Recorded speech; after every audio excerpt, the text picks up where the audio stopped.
Hi ಎಲ್ಲ ವಿದ್ಯಾರ್ಥಿಗಳಿಗೆ educate Karnataka ಚಾನಲ್ಗೆ ಸ್ವಾಗತ. How to edit KCET application, ಈ ಪ್ರಶ್ನೆಗೆ ಉತ್ತರವನ್ನು ನಾವು ಈ ವಿಡಿಯೋದಲ್ಲಿ ತಿಳ್ಕೊಳ್ತಿದ್ದೀವಿ. ಯಾಕಂತ ಹೇಳಿದ್ರೆ ತುಂಬಾ ವಿದ್ಯಾರ್ಥಿಗಳು ಈ ಪ್ರಶ್ನೆಯನ್ನ ಕೇಳಿದ್ರು.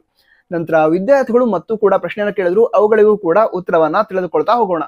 ಮೊದಲನೇ ಪ್ರಶ್ನೆ, KCET ಅಪ್ಲಿಕೇಶನ್ ಎಡಿಟ್ ಮಾಡೋದಕ್ಕೆ ಫೀಸ್ ಅನ್ನ ಪೇ ಮಾಡ್ಬೇಕಾಗತ್ತಾ ಅಂತ ಕೇಳಿದ್ರು.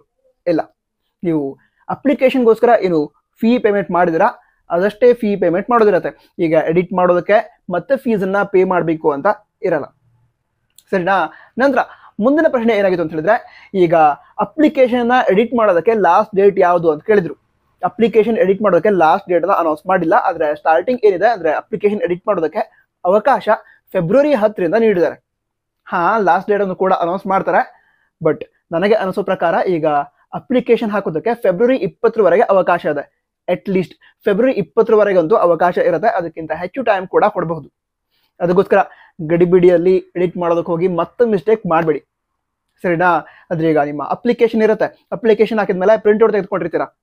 ಆ ಪ್ರಿಂಟ್ಔಟ್ ಅನ್ನು ತೆಗೆದುಕೊಂಡು ಎಲ್ಲೆಲ್ಲಿ ಮಿಸ್ಟೇಕ್ ಆಗಿದೆ ಆ ಮಿಸ್ಟೇಕ್ ಏನೇನು ಅದೆಲ್ಲ ಲಿಸ್ಟ್ ಮಾಡ್ಕೊಳ್ಳಿ. ಮಿಸ್ಟೇಕ್ ಆಗಿದ್ದೆಲ್ಲ ಒಂದ್ ಕಡೆ ಲಿಸ್ಟ್ ಮಾಡ್ಕೊಳ್ಳಿ. ಎಡಿಟ್ ಮಾಡೋದಕ್ಕೆ ನೀವೇನು ಲಾಗಿನ್ ಆಗ್ತೀರಾ ಆವಾಗ ಎಲ್ಲ ಮಿಸ್ಟೇಕ್ಸ್ ಅನ್ನು ಕೂಡ ಒಂದೇ ಸಲನೇ ಸರಿ ಮಾಡಿ ಅದರ ನಂತರ ಫೈನಲ್ ಸಬ್ಮಿಷನ್ ಕೊಡಿ, ಅಂದ್ರೆ ಎಡಿಟ್ ಮಾಡಿ ಸಬ್ಮಿಟ್ ಮಾಡಿ, ಸರಿನಾ? ಹಾಗಿದ್ರೆ ಈಗ how to edit KCET application ಈ ಪ್ರಶ್ನೆಗೆ ಉತ್ತರ ತಿಳ್ಕೊಳ್ಳೋದಾದ್ರೆ, ವಿದ್ಯಾರ್ಥಿಗಳು ಹೇಳ್ತಿದ್ರು ಎಡಿಟಿಂಗ್ಗೆ ಆಪ್ಷನ್ ಸಿಗ್ತಿಲ್ಲ, ನಮಗೆ ಯಾವುದು ಲಿಂಕ್ ಸಿಗ್ತಾ ಇಲ್ಲ ಅಂತ ಹೇಳ್ತಾ ಇದ್ರು. ಆಕ್ಚುಲಿ ಅಂತ ಹೇಳಿದ್ರೆ ಸೆಪರೇಟ್ ಲಿಂಕ್ ಅನ್ನ ಪ್ರೊವೈಡ್ ಮಾಡ್ತಿದ್ರು ಹಿಂದಿನ ವರ್ಷಗಳಲ್ಲಿ, ಈ ವರ್ಷನೂ ಕೂಡ ಕೊಡಬೇಕಿತ್ತು. ಅಂದ್ರೆ KCET ಅಪ್ಲಿಕೇಶನ್ ಎಡಿಟಿಂಗ್ ಲಿಂಕ್ ಅಂತ ಕೊಡಬೇಕಿತ್ತು, ಆ ರೀತಿ ಕೊಟ್ಟಿಲ್ಲ. ಹಾಗಂತ ಎಡಿಟ್ ಮಾಡೋದಕ್ಕೆ ಆಗಲ್ಲ ಅಂತ ಹೇಳಲ್ಲ, ಎಡಿಟ್ ಮಾಡೋದಕ್ಕೆ ಆಗತ್ತೆ. ಹೇಗೆ ಅಂತ ತಿಳ್ಕೊಳ್ಳೋದಾದ್ರೆ, ನೀವು ಅಪ್ಲಿಕೇಶನ್ ಹಾಕಬೇಕಾದ್ರೆ ಒಂದು ಲಿಂಕ್ ಅನ್ನ ಯೂಸ್ ಮಾಡಿದ್ರಿ ಅಪ್ಲಿಕೇಶನ್ ಹಾಕೋದಕ್ಕೆ.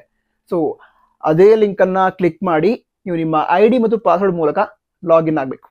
ಅದರ ನಂತರ ನೀವು ಅಪ್ಲಿಕೇಶನ್ ಹಾಕಿದಾಗ ಯಾವ್ಯಾವ ಡೀಟೇಲ್ಸ್ ಅನ್ನ ಎಂಟರ್ ಮಾಡಿದ್ರಿ ಆ ಎಲ್ಲ ಡೀಟೇಲ್ಸ್ ನಿಮ್ಮ ಸ್ಕ್ರೀನ್ ಮೇಲೆ ಕಾಣುತ್ತೆ.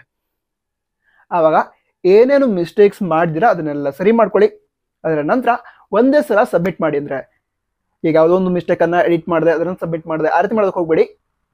ನೀವು ಮಾಡಿರುವಂತಹ ಮಿಸ್ಟೇಕ್ಸ್ ಏನಿದೆ ಅದೆಲ್ಲವನ್ನು ಕೂಡ ಲಿಸ್ಟ್ ಮಾಡ್ಕೊಂಡು ಹೋಗಿ ಅದರ ನಂತರ ಎಲ್ಲ ಮಿಸ್ಟೇಕ್ಸ್ ಅನ್ನು ಕೂಡ ಒಂದೇ ಸಲ ಎಡಿಟ್ ಮಾಡಿ ಸರಿ ಮಾಡಿಕೊಂಡು ಅದರ ನಂತರ ಫೈನಲ್ ಸಬ್ಮಿಷನ್ ಮಾಡಿ, ಅಪ್ಲಿಕೇಶನ್ ಸಬ್ಮಿಷನ್ ಮಾಡಿ. ಅದೇ ನಂತರ ನೀವು ಸಬ್ಮಿಟ್ ಮಾಡ್ತಿರಲ್ವಾ, ಎಡಿಟ್ ಮಾಡಿದ ನಂತರ ಸಬ್ಮಿಟ್ ಮಾಡಿದಂತಹ ಅಪ್ಲಿಕೇಶನ್ ಏನಿದೆ ಅದರ ಪ್ರಿಂಟ್ಔಟ್ ಕೂಡ ಬೇಕಾಗುತ್ತೆ. ಅದರ ಪ್ರಿಂಟ್ಔಟ್ ಅನ್ನು ತೆಗೆದುಕೊಂಡು ಬನ್ನಿ. All the best. ಬೇರೆ ಡೌಟ್ಸ್ ಇದ್ರೆ ಕಮೆಂಟ್ ಬಾಕ್ಸ್ ತಿಳಿಸಿ. ನಂತರ ನಮ್ಮ ವಾಟ್ಸ್ಆಪ್ ಚಾನಲ್ ಇದೆ, ಅದನ್ನ ಜಾಯ್ನ್ ಆಗೋ ಲಿಂಕ್ ಡಿಸ್ಕ್ರಿಪ್ಷನ್ ಕೊಟ್ಟಿದ್ದೀನಿ, ಜಾಯ್ನ್ ಆಗಿ. ನಂತರ all the best. Jai Hind, Vande Mataram.